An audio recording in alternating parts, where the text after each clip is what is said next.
Bem-vindos ao Tranquilamente, um espaço que nós vamos conversar de uma maneira leve e profunda sobre comportamento, emoções e bem-estar. Eu sou Adriana de Oliveira, sou psicóloga, doutora em ciência do comportamento e ao longo dos episódios nós vamos estar explorando juntos temas que fazem parte do nosso dia a dia, desde os desafios emocionais que nós precisamos lidar até as estratégias para a gente poder viver com mais equilíbrio e tranquilidade. Olha só, deixa eu começar aqui. E aí você sabe que eu sempre gosto de começar pelo começo. Então, quando eu comecei, surgiu o assunto, vamos falar sobre autoabandono, a primeira pergunta que eu normalmente me faço é, o que é isso? O que eu tô falando? O que a gente quer dizer?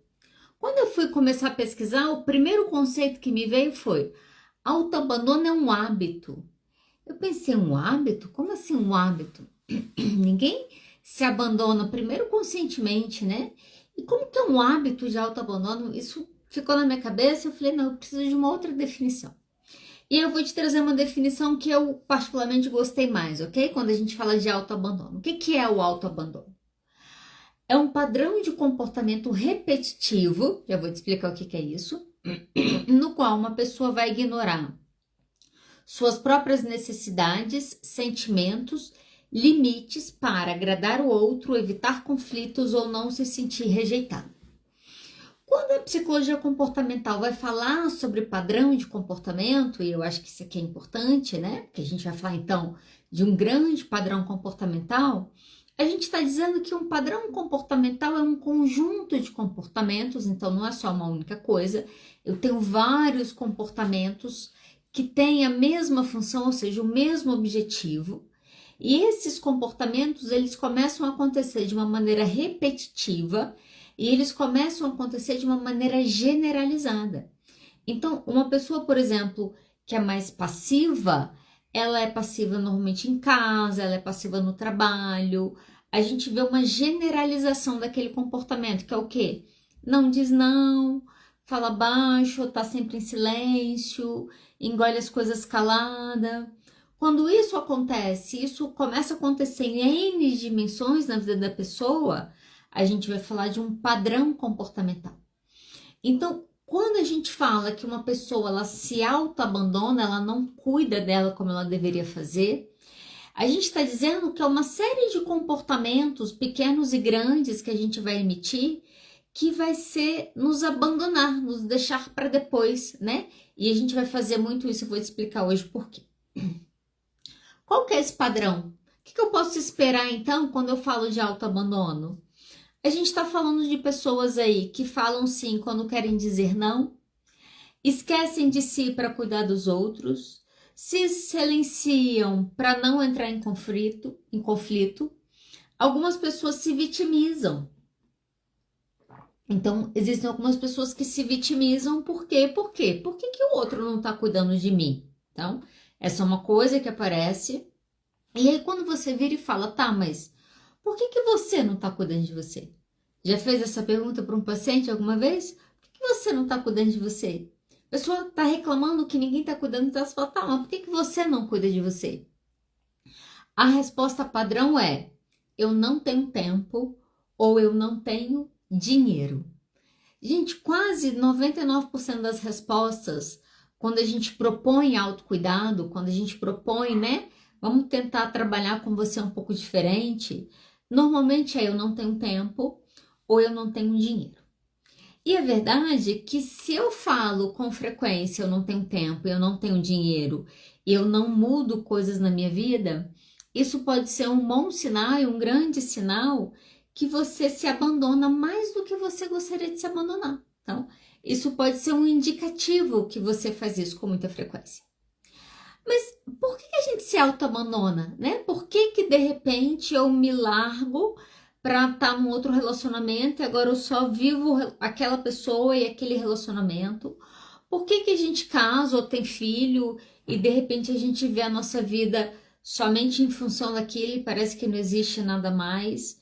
Por que a gente tá num trabalho e parece que todo mundo procura a gente cuida de todo mundo no trabalho, aí a gente muda de trabalho, aí no outro trabalho acontece a mesma coisa. Aonde a gente aprendeu, né, que eu acho que essa é uma pergunta importante, onde a gente aprendeu a não ter tempo pra gente? Aonde a gente aprendeu que todo mundo é muito mais importante que eu, tanto que existem pessoas que gastam muito tempo se preocupando com o que os outros vão pensar dela, ou seja, é muito importante o que o outro vai pensar de mim. Aonde que nós aprendemos isso? Porque a gente não nasce sabendo. Se a gente for pegar o bebê não tá nem aí para a necessidade dos pais. O bebê, ele tá pronto a fazer qualquer coisa que seja gritar até o desejo dele ser atendido. Para quê? Para que as necessidades dele sejam atendidas. Então, a gente não chega colocando a necessidade do outro na nossa frente, muito pelo contrário. A gente chega avisando para todo mundo que nós somos a prioridade agora. Quando um bebezinho chega na casa, o objetivo de manter aquela criança viva se torna o objetivo principal de um grande grupo de pessoas. Então, aonde que nós aprendemos?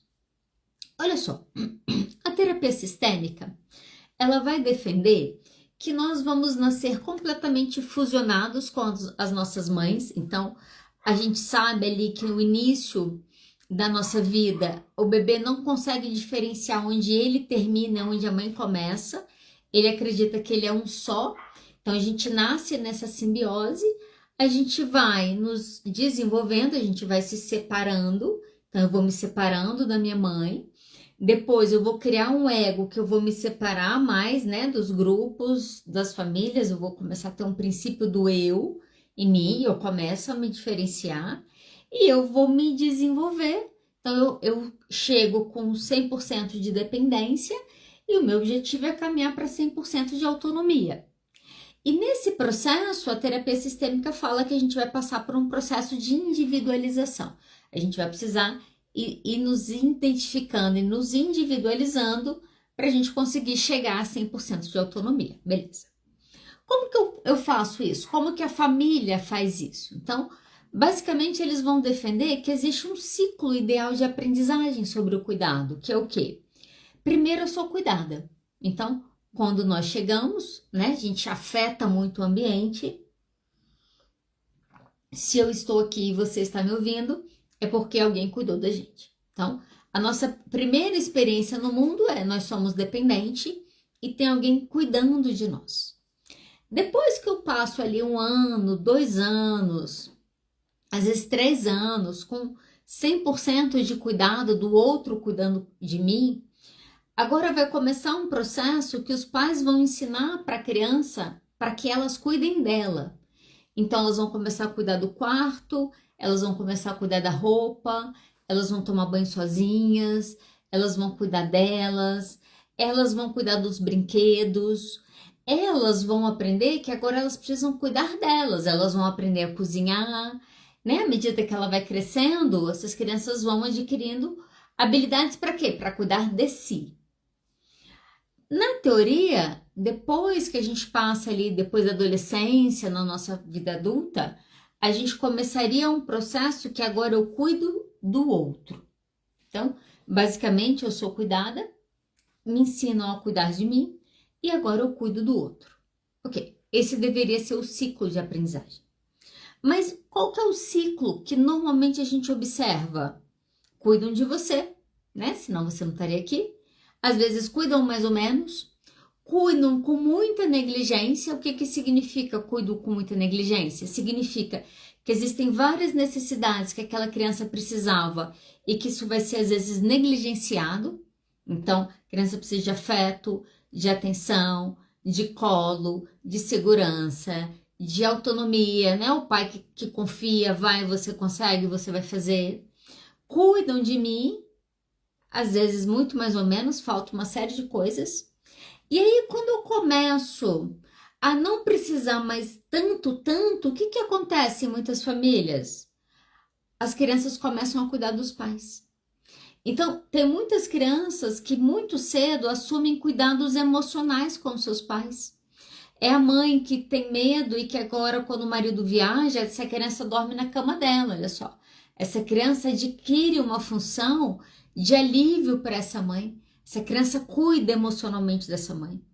A criança que chega num contexto de violência doméstica rapidamente ela assume na família um lugar que ela acredita que ela tem que cuidar, que ela precisa guardar para que aquilo ali não aconteça com a sua mãe novamente. Muito cedo, a grande maioria de nós foi do cuidaram de mim pro preciso cuidar do outro. Ou às vezes, que é uma outra coisa que acontece nesse processo de aprendizagem que vai deixar consequências, é quando precisavam cuidar de você, mas não cuidaram. Ou não cuidaram como precisariam ter cuidado de você. E aí, o que acontece? Às vezes a gente vê crianças muito novas precisando cuidar delas. Elas vão precisar cuidar delas desde muito pequenininha. Então, é aquela família que os irmãos ficam em casa sozinhos, aí você tem a criança de 5, 6 anos precisando providenciar sua comida para comer, né? Precisando cuidar dela. Por quê? Porque esses pais, numa ausência, não conseguem dar para essa criança o que ela precisa.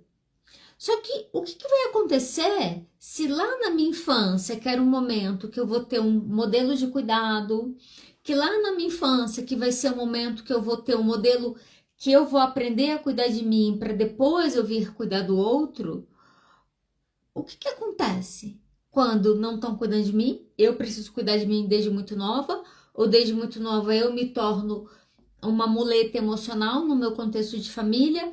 O que vai acontecer? O que acontece é que a gente está pedindo para ser cuidada, então você tem uma criança que pede para ser cuidada, ela vai ser ignorada ou às vezes ela vai ser punida. É muito claro como muda a dinâmica da família quando vai nascendo os irmãos. Então imagina, você tem uma criança que tem uma família inteira vivendo em função dela. Aparece uma segunda criança. Opa, agora essa segunda já chega disputando a atenção com a primeira. E o que acontece? A mãe cansada do bebê, o que ela fala para o menino de 2 anos? Você não é mais bebê, você não pode se comportar assim. Às vezes, numa demonstração de afeto, num pedido de cuidado, agora a gente começa a ser ignorado ou punido porque já está na hora de você cuidar de você e você já não é mais um bebê, você já não é mais uma criança e a necessidade do bebê não tinha sido satisfeita, a necessidade da criança também não. Para além disso, então, eu estou aprendendo que pedir afeto, pedir cuidado não é muito bem-vindo muitas vezes. E em contrapartida, quando eu cuido, o que a nossa sociedade faz? Elogia. Fulano é uma boa filha. Por quê? Ajuda a mãe a lavar a louça. Fulano é bom. Por quê? Porque fulana tirou um mês de atestado para ficar com a mãe no hospital. A nossa cultura valoriza o quê? O sacrifício. Nós somos elogiadas quando nós deixamos os outros nos deixamos para cuidar dos outros e aprendemos que quando a gente pede cuidado a gente tem punição ou nós somos ignorados. Logo, se eu venho de um contexto assim, o que vai acontecer? Se eu mostro a minha vulnerabilidade, eu sou rejeitada. Se eu mostro a necessidade que eu tenho, eu sou rejeitada. Mas eu sou amada eu sou amada se eu agradar. Dá para entender isso aqui?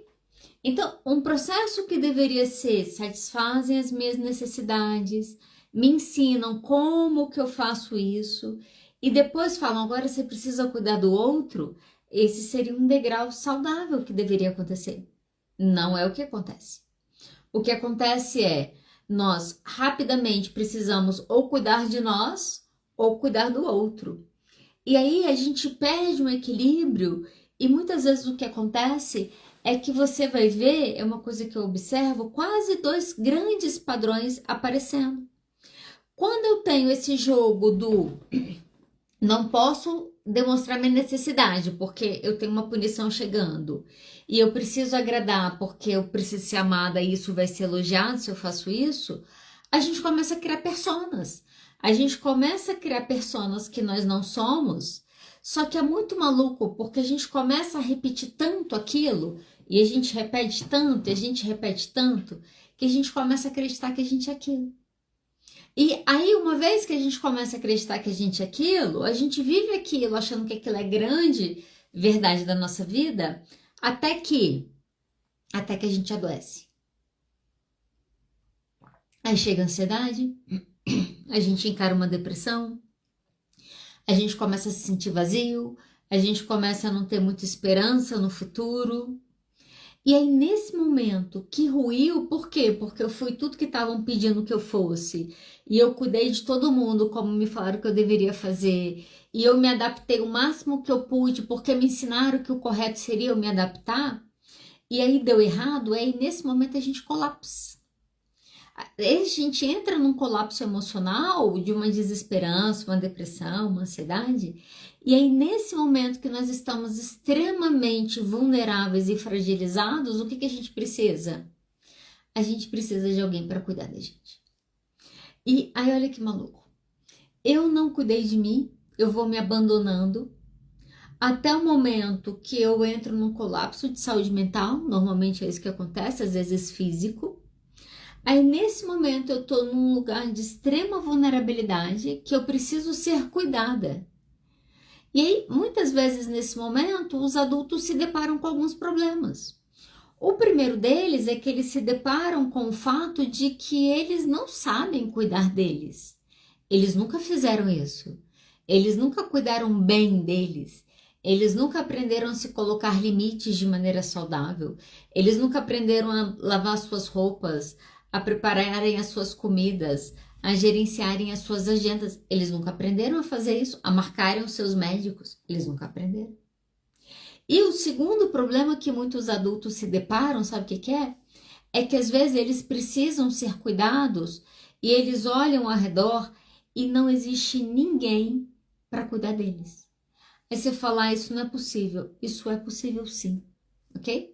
Então, existem momentos que a pessoa se vê que ela precisa de cuidado, ela tá precisando de colo, e ela não tem, ela tem ela. E o que ela faz? Porque eu tô colapsada, eu preciso de ajuda, eu preciso de cuidado, eu não sei cuidar de mim, e a gente fica muitas vezes numa paralisia. É muito comum as pessoas, quando elas entram nesse lugar, elas ficam paradas, porque isso é um grande problema. Nós não fomos cuidados bem, e aí o que isso significa na prática?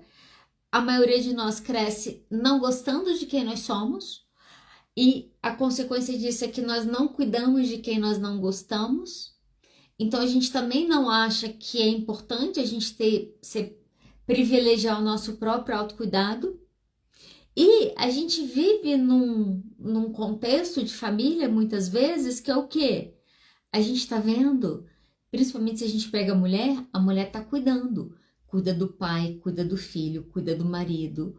Quando a gente vê isso acontecer, a mulher tentando sair um pouco desse lugar, uma das falas é, você não se importa, você não gosta de mim como você gostava, porque você não marca nem mais meus médicos.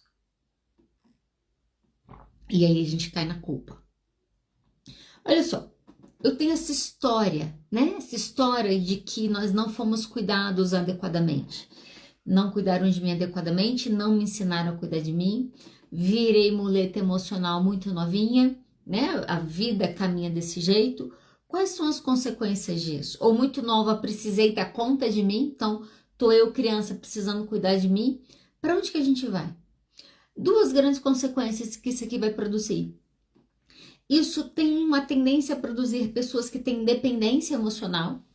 Então, pessoas que vão sempre precisar de alguém para cuidar delas. Elas não conseguem tomar decisões, elas não conseguem resolver coisas, elas precisam estar sempre num relacionamento para a vida delas funcionar. Quando ela está sozinha, a vida dela não funciona. Isso você cai por uma dependência emocional. Mas tem um outro lado que a gente fala pouco, pelo menos eu escuto pouco, ou eu falo pouco, que é um lado também muito perigoso, que é o lado que você vai para a autossuficiência. A autossuficiência é o polo da dependência. Normalmente essas duas pessoas tendem a se encontrar. Por quê? Porque elas estão em polos opostos. Um precisa que o outro para o outro funcionar, e o outro não precisa de ninguém. Então ele decide, ele resolve, e ele quer alguém que só fale, tá bom, eu concordo. Olha só, essas duas pessoas quase casam de uma maneira perfeita. O problema é que os dois padrões de comportamento falam de um autoabandono. Porque enquanto uma pessoa que tem dependência emocional tá sempre pedindo, né, que o outro cuide dela, então ela não sabe, ela precisa que o outro ajude na roupa, precisa que o outro ajude na decisão, precisa que o outro vá fazer não sei o que, nananã, precisa desse outro sempre em cima fazendo. A pessoa autossuficiente, ela acha que ela não precisa de ninguém. Por que que esse polo é perigoso quando a gente fala de autoabandono? Porque vamos ser bastante realistas aqui, eu e você. A vida adulta, ela é uma vida muito trabalhosa. Eu não sei você, mas a minha me dá muito trabalho. Mais trabalho do que eu considerei que seria, talvez. Porque eu tenho que cuidar de mim, tenho que cuidar bem, eu tenho que cuidar do meu corpo, então eu preciso ir para uma academia, eu preciso cuidar das minhas emoções, então eu tenho lá meu tempo de terapia, eu preciso cuidar do meu casamento, eu preciso cuidar dos meus animais, eu preciso cuidar da minha carreira, eu preciso. Aí de vez em quando alguém me demanda, não sei o quê.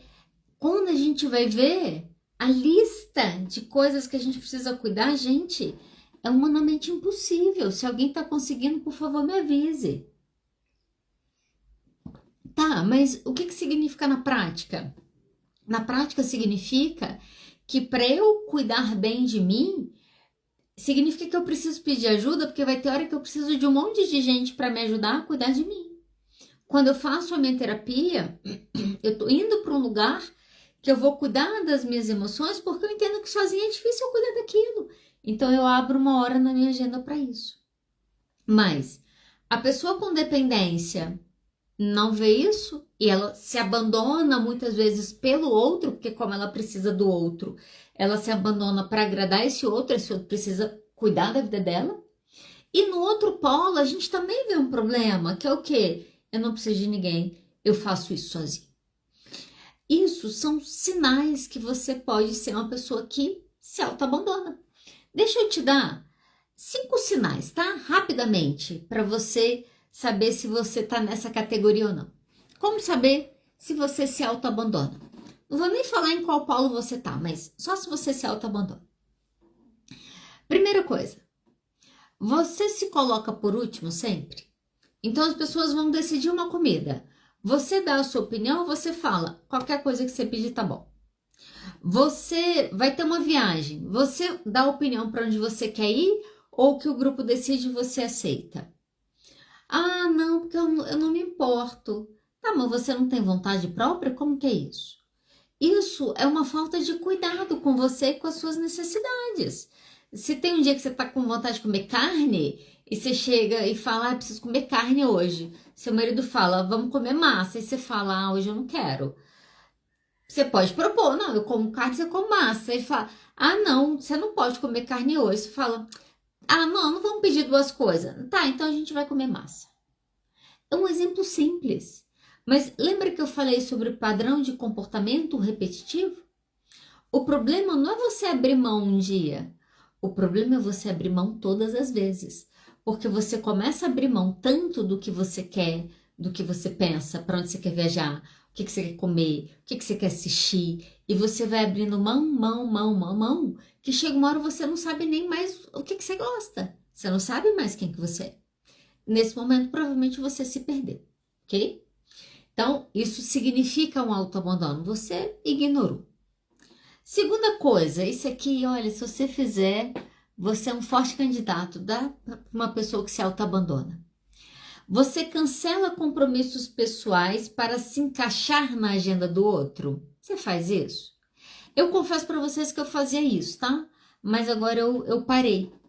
Uma coisa que eu fazia com muita frequência é eu cancelava o meu horário de academia ou de atividade física para marcar paciente. Então, às vezes o paciente, você pode 7 horas? Eu olhava na minha agenda e pensava, tá. Aí eu vou outro dia para academia. Aí ia lá e marcava paciente. Quando eu faço isso, eu me autoabandono. Sabe por quê? Porque quando eu foco tudo em trabalho, eu ignoro que eu tenho necessidades que precisam ser cuidadas para além de dinheiro na minha vida. Quando eu cancelo compromissos pessoais para trabalhar, quando eu cancelo compromissos pessoais para me encaixar e eu faço isso o tempo todo, você está num processo de autoabandono com você. Terceira coisa, vive para agradar ou evitar conflitos. Olha só, eu sou uma pessoa que se eu puder escolher a paz, eu vou escolher a paz. Até porque quando eu entro na guerra, é difícil sair dela, tá? Agora, uma coisa é você aprender a escolher as suas batalhas. Você não deve comprar batalha o tempo todo. Uma vida que você está o tempo todo em conflito, seja que relação for essa, ela vai se desgastar. O que que significa? Você precisa ter o equilíbrio. Você precisa saber a hora que eu vou falar. Não vou reclamar do palito aqui que cai no chão. Eu vou pegar e vou jogar fora. E você precisa saber a hora que você vai falar, não, essa briga eu preciso comprar, porque isso aqui é importante para mim. Só que se você tem hábito de se abandonar, e você faz isso com frequência, o problema é que você sempre evita o conflito. O problema é que você sempre quer agradar. Aí você começa a ter um problema. Quarto sinal. Você tem hábito ou costume de ignorar sinais de cansaço ou exaustão. Existem pessoas que só percebem que elas estão cansadas quando elas estão esgotadas. Quando, em 2022, que eu tive um burnout, eu tirei férias, saí de férias uma sexta-feira, não me esqueço disso. Quando foi sábado, eu acordei de manhã e eu tive uma crise de choro. Eu chorei. Minha esposa falou, o que foi? Eu falei, eu não quero trabalhar. Tudo que eu conseguia dizer aquele dia foi, eu não quero trabalhar, eu não quero mais trabalhar. Aí ela virou para mim e falou assim, mas você tá de férias. Eu falei, mas eu não quero trabalhar nunca mais. Quando eu fui, isso foi o quê? Eu tirei férias na sexta, sábado eu chorei, segunda-feira eu tava num psiquiatra. Ele falou, vou te dar 30 dias de férias. Eu falei, eu estou de férias. Sabe qual que é a verdade? Quando eu preciso de um burnout para me avisar que já deu, eu ignorei todos os sinais de cansaços que o meu corpo deu. Quando eu saí, que eu pedi demissão, fui conversar com uma amiga minha e ela falou, o que aconteceu? Por que você saiu e tal? Eu falei, eu comecei a ter crise de ansiedade, não estava bom, eu queria sair, eu não conseguia. Eu comecei a ter umas crises de ansiedade. Eu falei, quando eu comecei a ter crise de ansiedade, eu falei, não tem jeito, eu preciso sair. E foi aí que eu saí.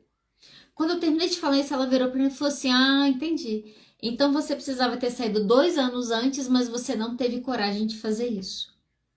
Eu falei, Sabe por quê? Porque 2 anos antes, eu já estava começando a sentir o cansaço.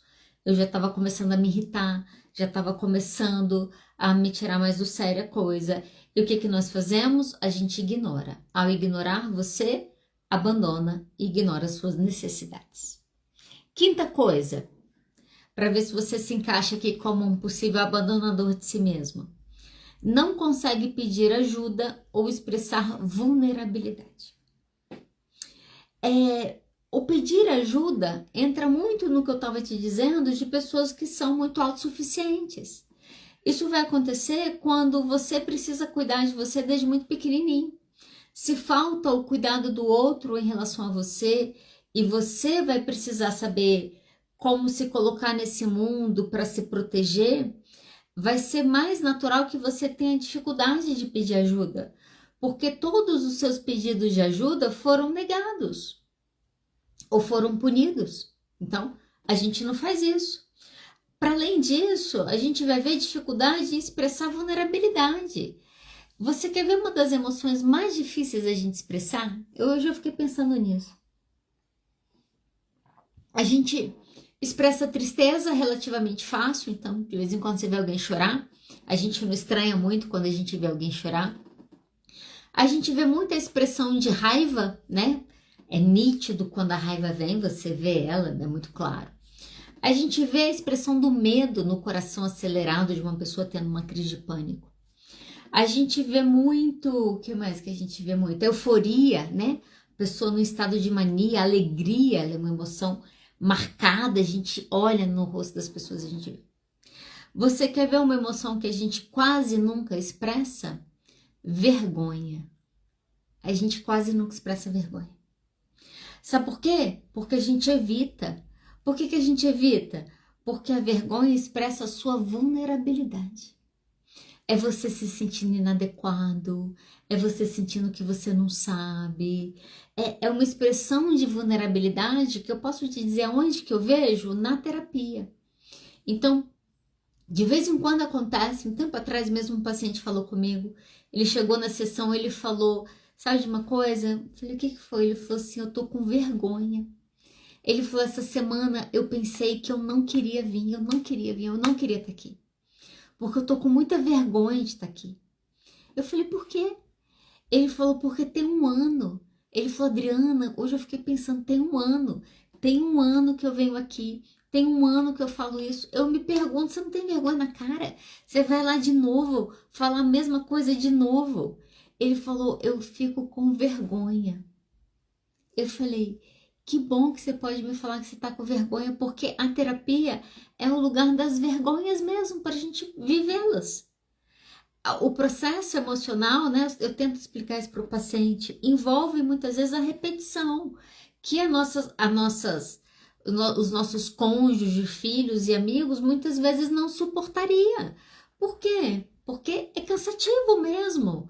Às vezes é cansativo até para o paciente ter que falar e falar e falar e sentir vergonha e se vulnerabilizar. Por quê?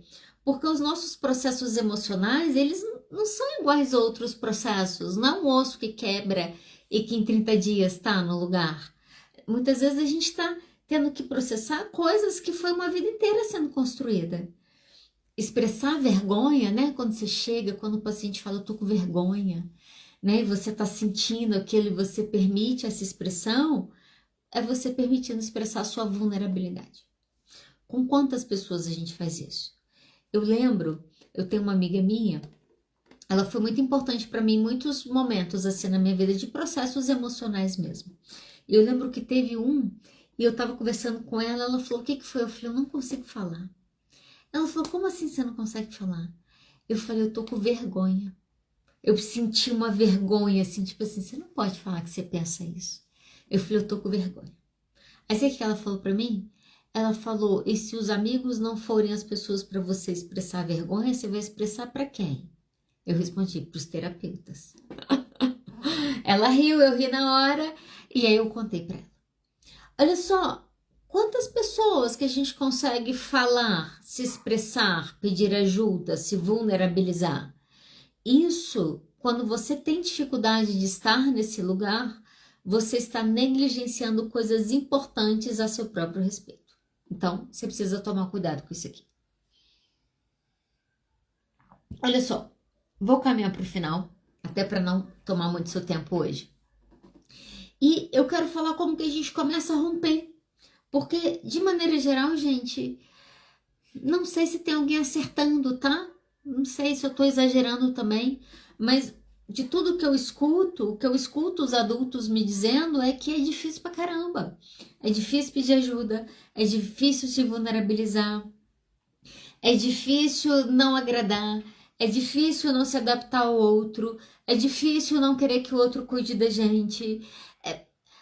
A gente foi tão criada e acostumada e programado que todo mundo é mais importante, né? Eu falo que parte disso tem um pouco da nossa cultura cristã que não ensinou coisas erradas, né? Nem que o cristianismo está errado, mas ensinamentos errados. Um que eu costumo dizer, para a gente entrar nisso aqui, que eu acho que vale a pena, é o que a gente ouve, né? Você precisa cuidar do outro, dê a segunda face, ande a segunda milha, ame os seus inimigos, ore por eles. É isso que a Bíblia fala, beleza. Mas qual que é a estrutura do cuidado que ela fala? Ela fala, olha, amarás o Senhor teu Deus acima de todas as coisas e amarás o teu próximo. Então, o outro é importante nesse jogo. Você precisa amar o próximo. Como? Como você ama a si mesmo. A regra, se a gente fosse ajustar, deixa eu te falar quais são as prioridades. Deus, e aí Deus vai ser o que for Deus para você. Você precisa cuidar de você. E aí, quando você estiver cuidando de você, aí você vai poder cuidar do próximo. Porque aí você vai conseguir dar para o próximo uma coisa que você sabe dar para você.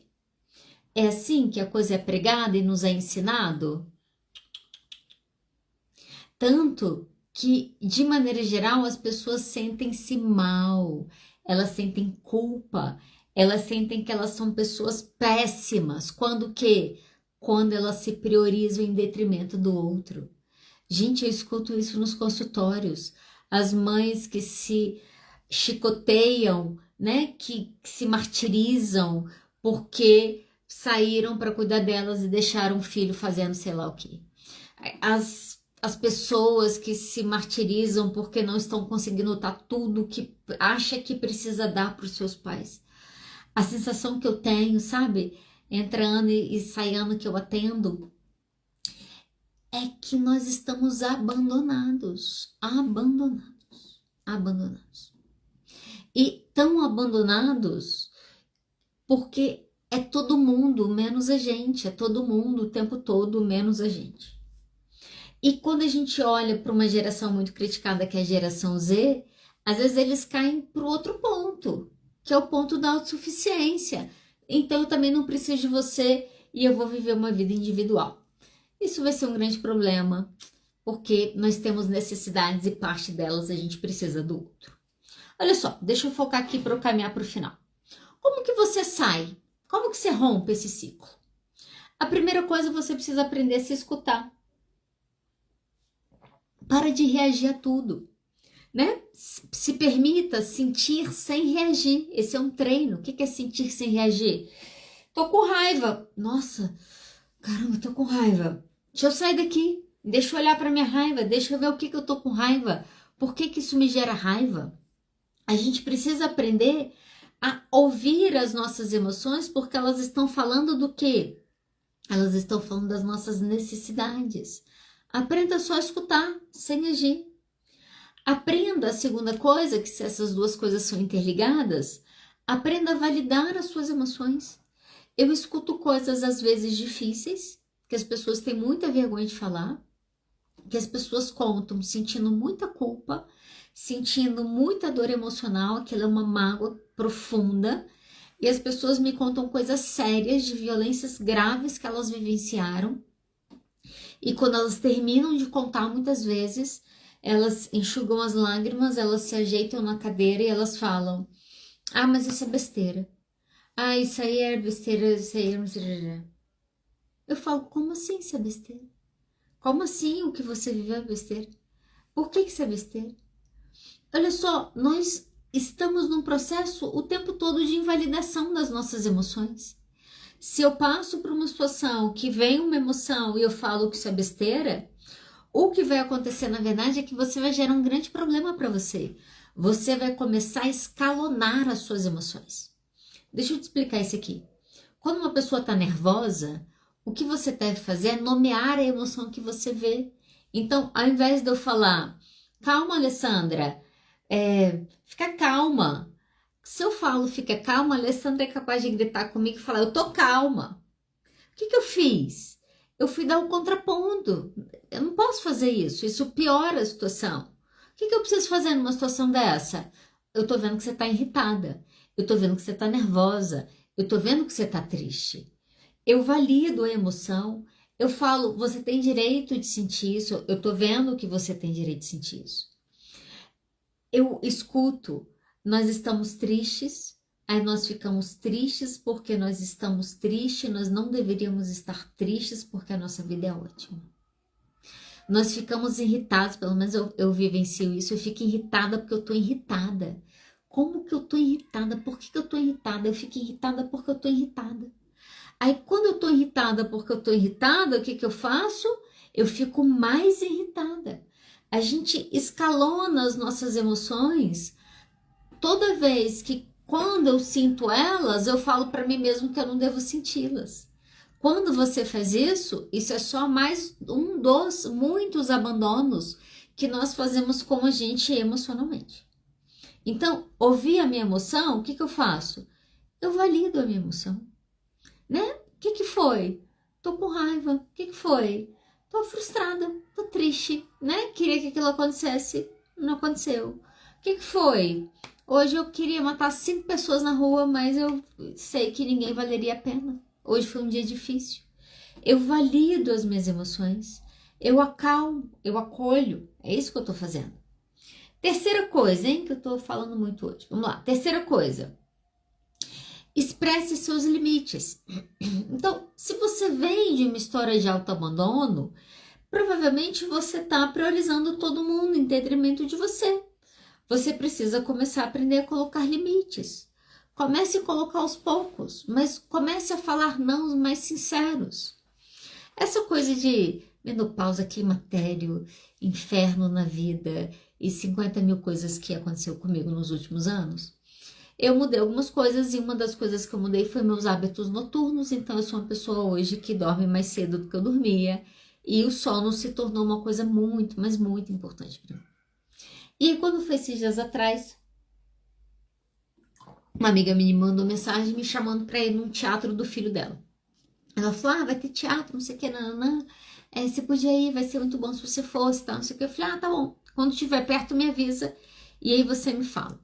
Aí passaram mais algumas semanas, ela me mandou mensagem, tal, vai ser tal dia, e me mandou o horário. Aí eu respondi, é difícil.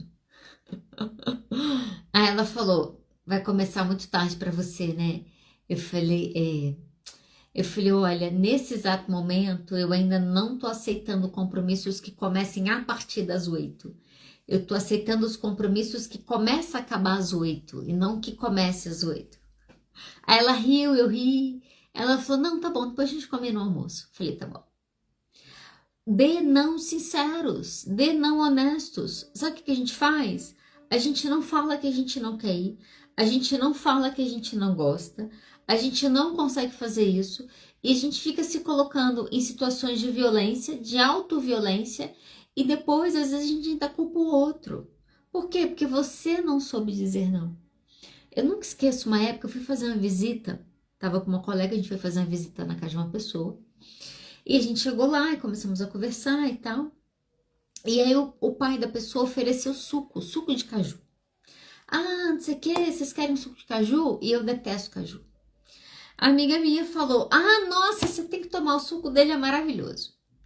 E eu sorri sem graça e eu falei, aceito. E ele trouxe o suco de caju. Eu peguei, eu fiquei olhando para aquele suco e pensei, o que eu vou fazer com esse negócio aqui? Eu não queria tomar, mas aquela sensação de que eu tinha que tomar, não tinha como falar não naquela situação. E eu fiquei olhando para aquele copo e eu falei, eu vou tomar de vez. Meu pensamento foi, toma o mais rápido possível, finge que você tá tomando remédio. E eu fiz isso. E eu virei o copo a goladas aquele dia. Eu, 3 goladas, 4 goladas, eu tomei o copo e terminei.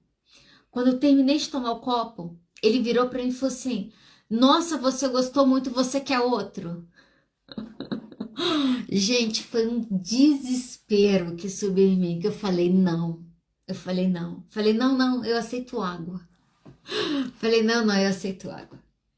Olha, a gente precisa aprender a fazer não sinceros. A gente tem medo dos não sinceros porque a gente não sabe se a pessoa vai ficar ou não. A gente precisa assumir esses riscos, porque é melhor você assumir o risco do outro te deixar ir embora do que você comprar a certeza que o outro vai te deixar ir embora porque você começa a se tornar uma pessoa que nem você gosta de ser. Essa é a importância dos nossos não sinceros. Eu conheço pessoas que eu já terminei relacionamento por motivos extremamente que eu considerei banais em muitos momentos e que hoje eu entendo que eu não consegui simplesmente estabelecer um limite meu. Falo, olha, isso aqui me incomoda. A gente faz isso. A gente não fala um não sincero para mostrar para o outro que eu tenho um limite, que ele pode vir até aqui ou ele não pode ir até ali.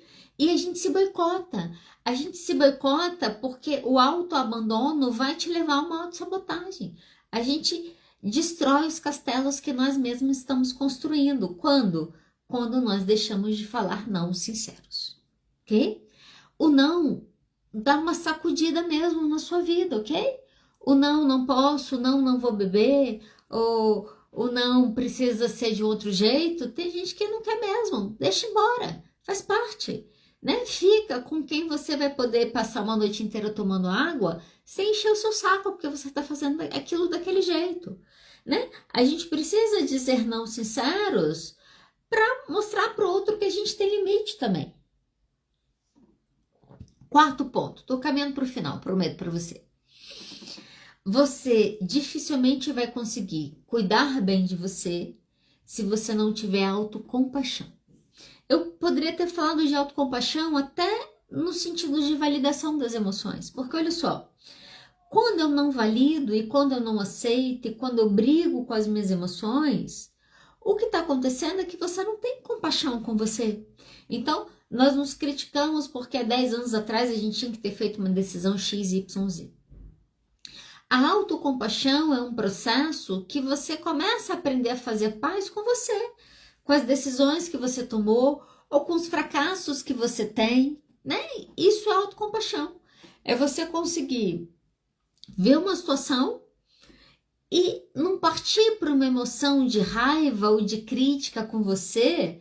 Por quê? Porque você consegue naquele momento fazer um exercício e entender que aquilo ali foi o melhor. Aquilo ali foi o que eu consegui fazer. Aquilo ali foi o que eu pude fazer. Tudo bem, né? Isso é autocompaixão. A gente tem dificuldade de perdoar o outro, né? Porque quando a gente fala de autocompaixão, é um exercício de autoperdão. É um exercício de fazer paz com você, com as coisas que você muitas vezes entregou tudo e ainda assim não foi suficiente. Então, é esse o caminho. Por que que a autocompaixão é importante para o autocuidado, né? Para a gente não se autoabandonar?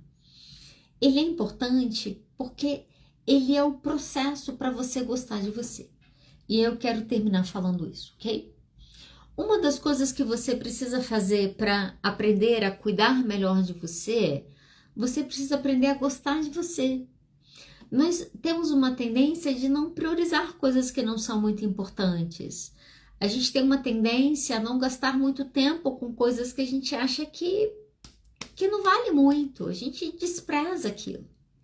O fato da gente abandonar porque a gente está vivendo sempre em função de alguém fala de uma dificuldade de relação que eu tenho comigo. Fala de uma dificuldade de relação que eu tenho comigo.